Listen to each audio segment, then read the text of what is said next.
I never thought my own parents could break my heart like this.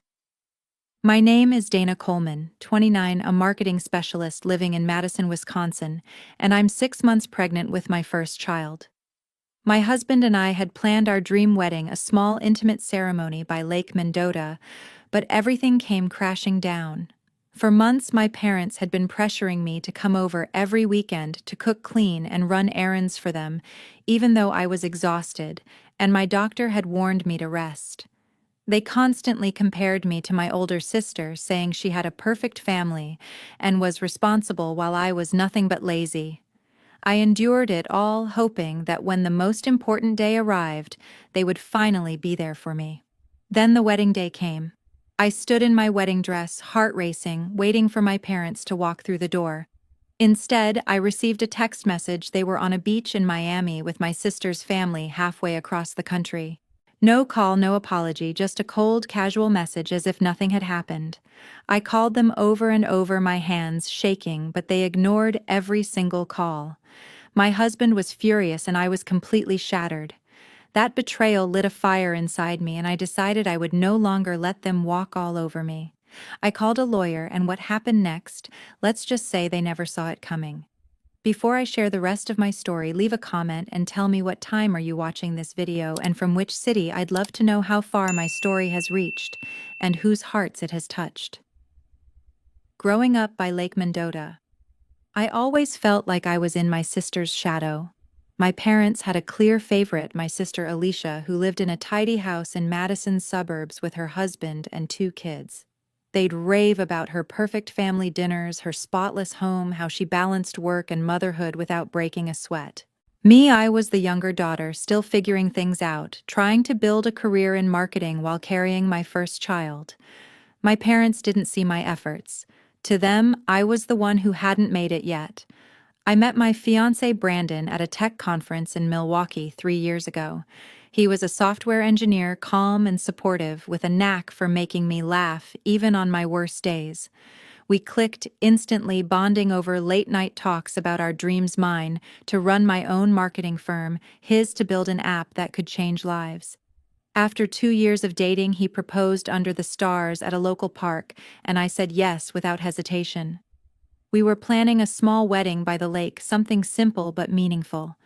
I thought my parents would be thrilled, but their focus stayed on Alicia. Every weekend, my mom Joyce would call, insisting I come to their house near Lake Mendota. "We need help with the house," she'd say, her voice sharp. "Alicia's too busy with her kids." I was 4 months pregnant, my back aching, my energy drained, but I dragged myself over, cooking pot roasts, scrubbing floors, organizing their cluttered garage. My dad Craig would nod approvingly when I finished, but never offered to help. They acted like it was my duty, like my pregnancy was just an inconvenience. Alicia never complained when she was pregnant. Mom would say her words, cutting deep. I'd bite my tongue, not wanting to start a fight. Brandon saw how exhausted I was. One Sunday after I came home from their house, barely able to stand, he sat me down. "You're pregnant, Dana. You can't keep doing this," he said, his eyes full of worry. I nodded, but part of me still wanted to please my parents. I thought if I showed up, did what they asked, they'd finally see me the way they saw Alicia. But each visit left me more drained, my body screaming for rest. My doctor had been clear at my last checkup: stress and overwork could hurt the baby. She ordered me to slow down, prioritize my health. I promised her I would, but saying no to Mom felt impossible. One evening, I tried to talk to Mom about it. I drove to their house, sat across from her at the kitchen table, and explained how tired I was. "I'm pregnant, Mom. I need to take it easy," I said, my voice shaking. She barely looked up from her coffee. "Alicia worked through both her pregnancies," she replied, her tone cold. "You're young. You'll manage." Dad was in the living room, flipping through a newspaper, pretending not to hear. I left their house that night, feeling smaller than ever, like I'd never measure up. Brandon was waiting when I got home, pulling me into a hug. "You don't have to keep proving yourself to them," he said. His words stuck with me, but I wasn't ready to give up on my parents yet. The next weekend, Mom called again, her voice clipped. "We're hosting a family dinner. You need to come early to help cook." I stared at my phone, my stomach twisting. I was starting to see the pattern. My parents expected me to drop everything, no matter how I felt, while Alicia got a free pass. I told Mom I'd try, but my heart wasn't in it. Brandon overheard and shook his head. "They're taking advantage of you," he said, his voice firm. I knew he was right, but I still hoped things would change when they saw how much the wedding meant to me. I wanted them to be there to celebrate with us, to show they cared. I didn't know then how wrong I was. As my pregnancy got tougher, my parents' expectations only grew. At 5 months, my ankles swelled and every step felt like a chore, but Mom wouldn't let up. She'd call almost daily, her voice sharp over the phone. "Alicia always helped out, even with 2 kids," she said one morning, her words dripping with disappointment. "You're not even trying to be part of this family." I gripped my phone, my chest tight, trying to explain that I was exhausted, that my body couldn't handle the constant demands. She just sighed like I was making excuses. Dad stayed out of it as usual, leaving me to deal with Mom's criticism alone. It stung to hear Alicia's name thrown at me again, like I'd never measure up to her perfect life in the suburbs. Brandon couldn't stand it anymore. One evening after Mom called to insist I help reorganize their pantry, he took the phone from me. "Joyce, she's pregnant. She needs rest, not more work," he said, his tone firm but calm. I watched him, grateful but nervous. Mom didn't take kindly to being challenged. "This is family business, Brandon," she snapped. "You wouldn't understand." He handed the phone back, his jaw tight, and muttered, "They're pushing you too far." I nodded, but part of me still hoped Mom would soften, maybe see how much I was trying. Dad, as always, said nothing, just sat in his recliner, eyes on the TV, avoiding the tension. Meanwhile, Brandon and I were deep in wedding plans. We'd booked a cozy restaurant by Lake Mendota with a view of the water and space for 50 guests. I spent hours picking out flowers, white roses, and lilies, while Brandon handled the catering, choosing a menu of grilled salmon and roasted vegetables. We sent invitations to family and friends, including Mom, Dad, and Alicia. I imagined them there smiling as I walked down the aisle, finally proud of me. Brandon and I worked late into the nights, addressing envelopes and confirming RSVPs, our excitement building despite my fatigue. I wanted this day to be perfect, a moment where everyone could come together, but Mom's attitude cast a shadow. During a call to confirm their attendance, she hesitated. "We'll try to make it," she said, her voice distant. "Alicia's planning a family trip to Miami, and we might need to help her out." I froze, my heart sinking. A trip to Miami. Now I pressed her for details, but she brushed me off. "It's just a busy time," she said, as if my wedding was an afterthought. Dad chimed in for once, saying, "We'll see what we can do," but his tone lacked conviction. I hung up my hands, trembling, and looked at Brandon. "They're choosing Alicia again," I said, my voice barely a whisper. He pulled me close, promising we'd make the day special no matter what. I wanted to believe him, but doubt gnawed at me. Would they really show up? My wedding day was supposed to be unforgettable. I stood in the bridal suite of a lakeside restaurant in Madison, my white dress snug against my 6-month baby bump, my fingers tracing the lace nervously.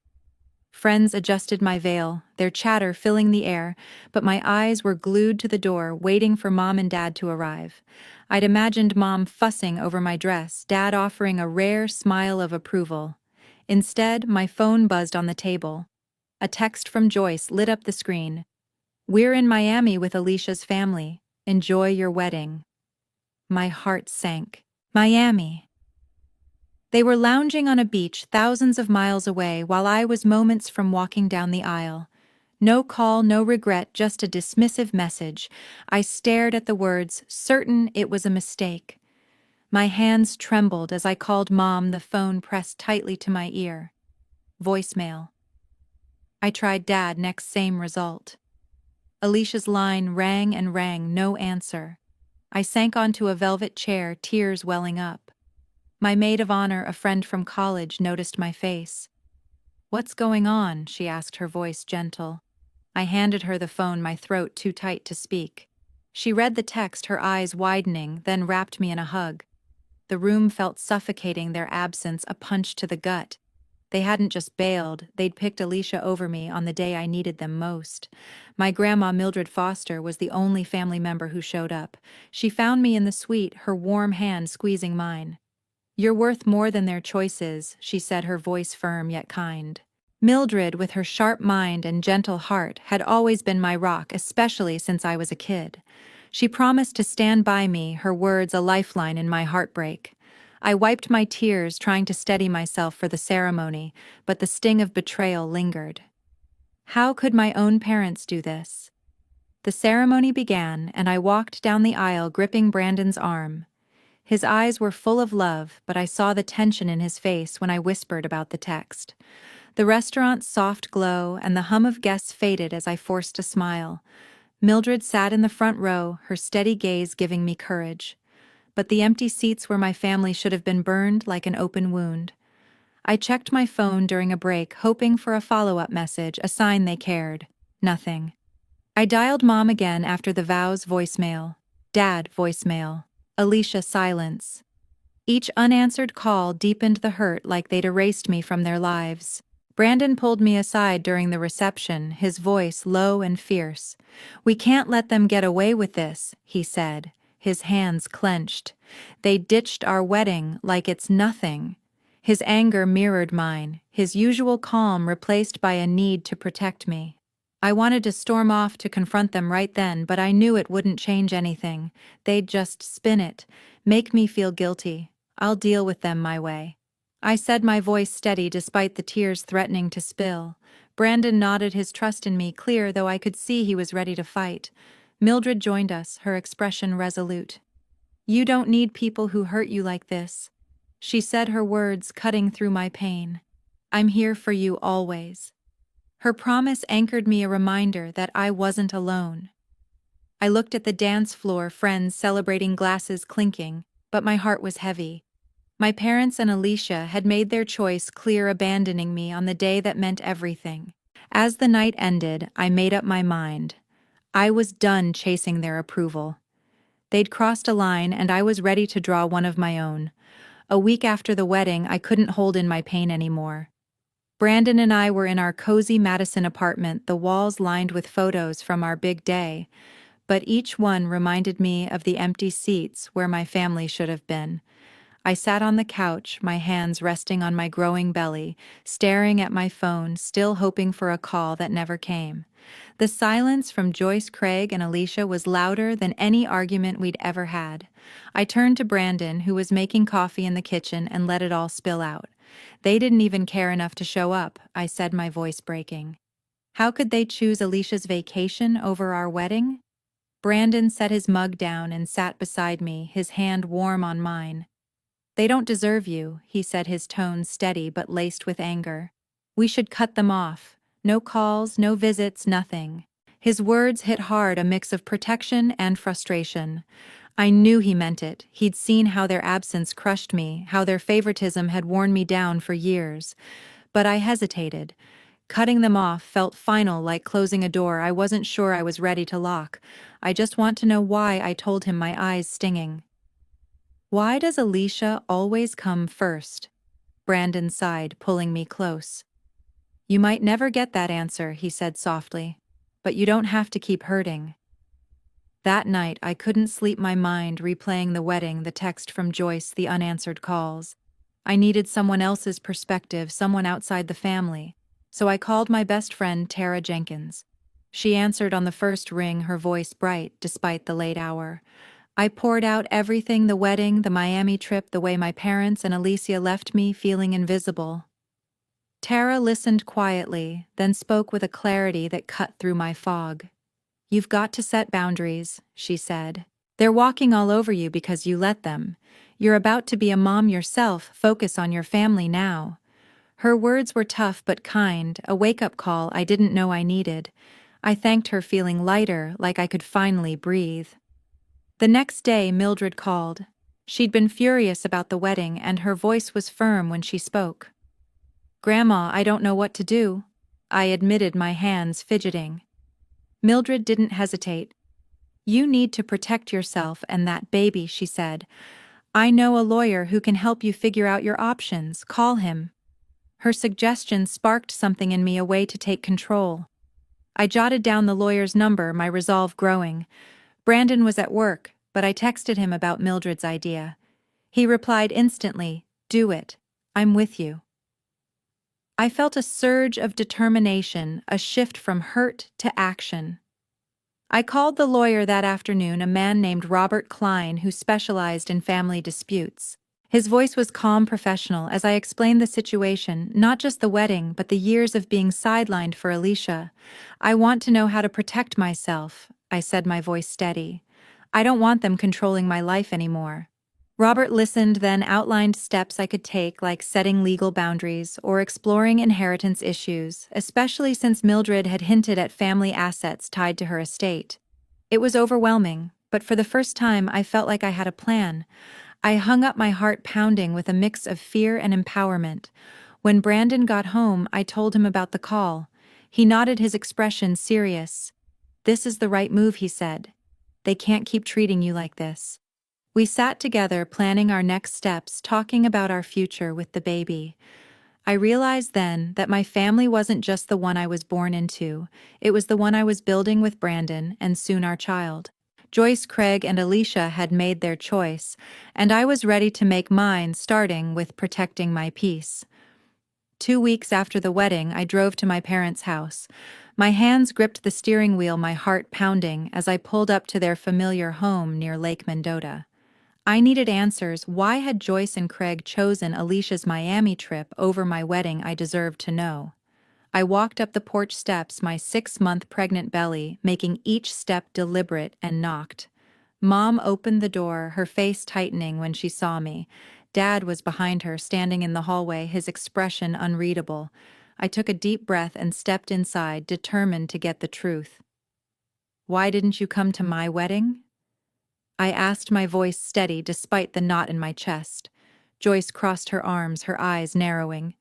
"You're being selfish," she said sharply. "Alicia needed us. Her kids were sick and she was overwhelmed. You had Brandon, why make such a fuss?" Her words hit like a slap. "Needed them for a beach vacation," I pressed further, asking why they couldn't even call to explain. Joyce scoffed, brushing off my hurt. "You're always so dramatic," she said, her tone dismissive. Craig stayed silent, his eyes fixed on the floor, not once stepping in to defend me. His silence stung as much as Mom's accusations. I tried to stay calm, but my voice shook. "I was your daughter, standing alone on my wedding day," I said. "You didn't even try to show up." Joyce rolled her eyes, doubling down. "Alicia's family is bigger, her responsibilities are heavier," she said. "You wouldn't understand." I stared at her, realizing she'd never see my side. Craig shuffled awkwardly, muttering something about staying out of it, but his refusal to speak up felt like another betrayal. I turned to leave, my hands trembling, when my phone buzzed in my pocket. I stepped onto the porch and checked it, expecting a text from Brandon. Instead, it was a notification from a mutual friend's social media. My heart sank as I opened the app. Alicia had posted a series of photos from Miami, her kids splashing in the ocean, her laughing with Joyce and Craig under a palm tree. The caption read, "Family time is the best time. Glad we could get away from the over-the-top drama of a certain bride." My breath caught. A certain bride. She meant me. She'd called me too, drama twisting my pain into a punchline for her followers. The comments were worse, strangers piling on, calling me selfish, spoiled, even a bridezilla.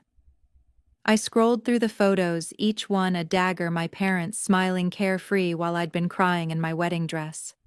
I stood frozen, the phone shaking in my hand. Alicia hadn't just ditched my wedding, she'd turned it into a public spectacle, painting me as the villain. Joyce and Craig hadn't stopped her, hadn't even hesitated to join her in Miami. The betrayal cut deeper than I thought possible. I got back in my car, my vision blurring with tears, and drove home in silence. Brandon was waiting when I walked in, his face falling as he saw my expression. I showed him Alicia's post, my voice barely above a whisper. "They're mocking me," I said.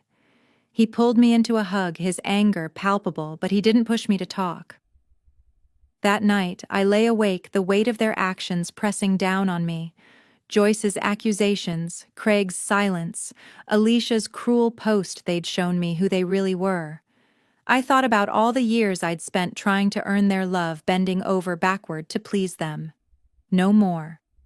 I made up my mind I was done.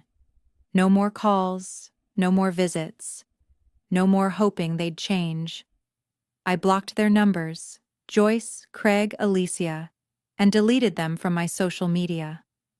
The decision felt heavy, but it also felt right. They'd crossed a line I couldn't forgive, and I was ready to protect my peace no matter what it took. A month later, Mildred called me with a plan. I was in our Madison apartment sorting through baby clothes when her call came through. Her voice was sharp, determined, the kind of tone that meant business. "I've had enough of your parents' nonsense," she said.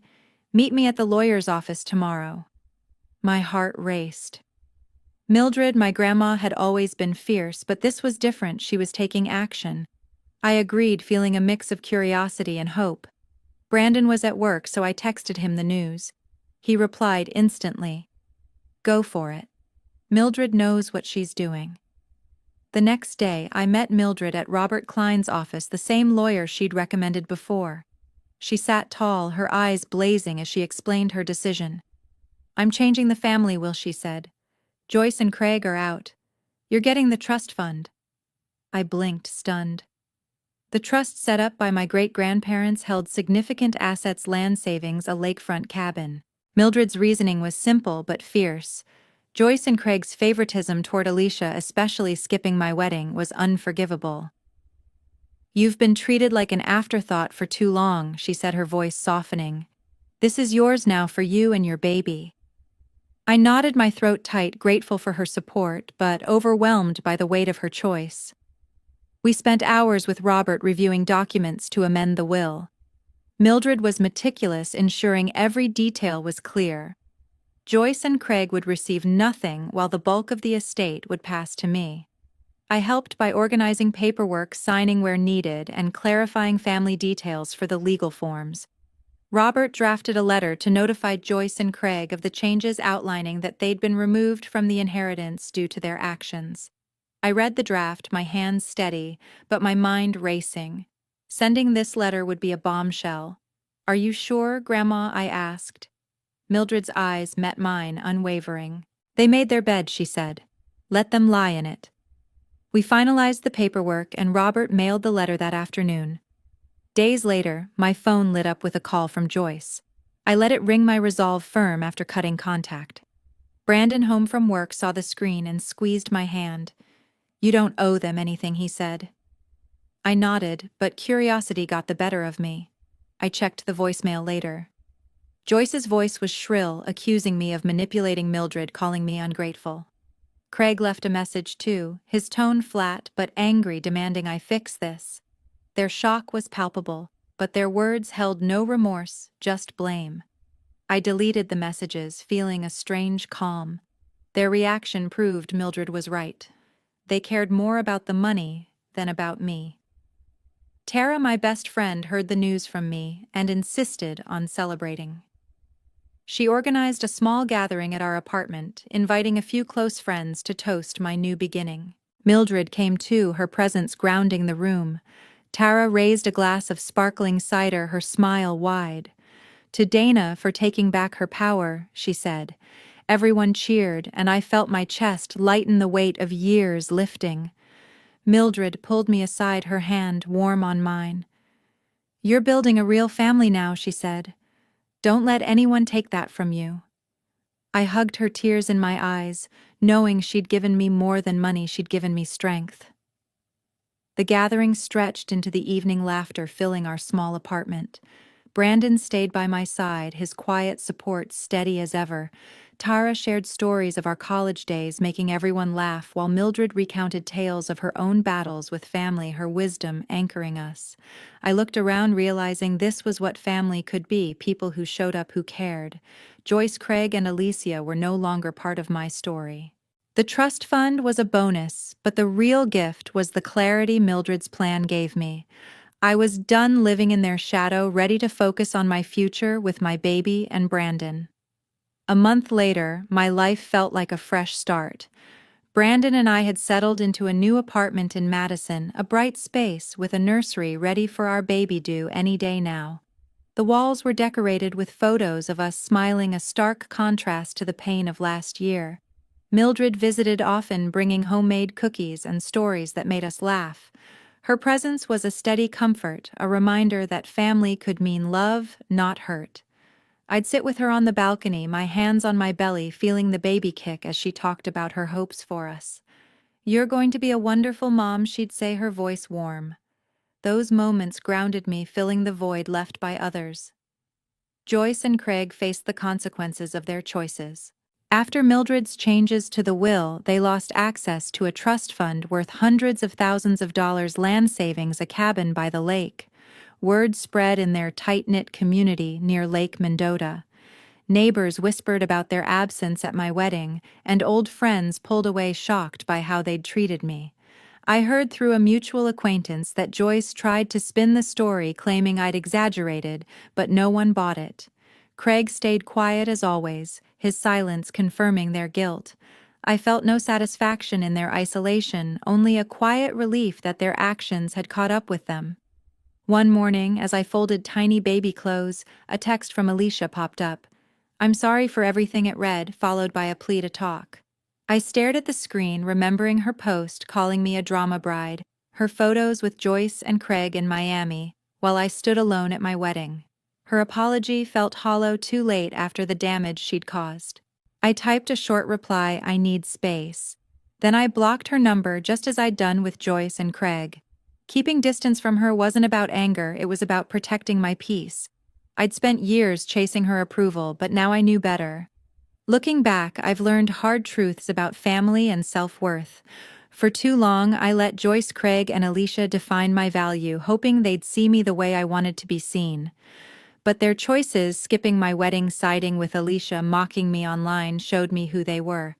I learned to set boundaries, to say no to people who hurt me, even if they were family.